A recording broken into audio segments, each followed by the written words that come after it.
কারি সাহেব, আপনি যেখানে থাকেন না কেন আমাদের স্টেজের মধ্যে এসে হাজির হন। আরবি তো আপনি বুঝবেন যে আমাদের এই মাদ্রাসার ছাত্র কিরকম ভাবে শিখেছে। কারি সাহেব, কাদের কারি সাহেব মহাশয়, আপনি যেখানেই থাকেন না কেন স্টেজের মধ্যে এসে হাজির হন।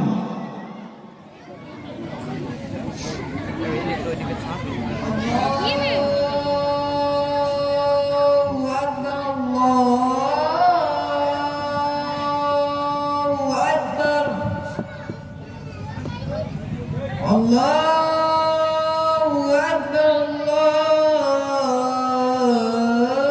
Allahu Akbar. Ashhadu an la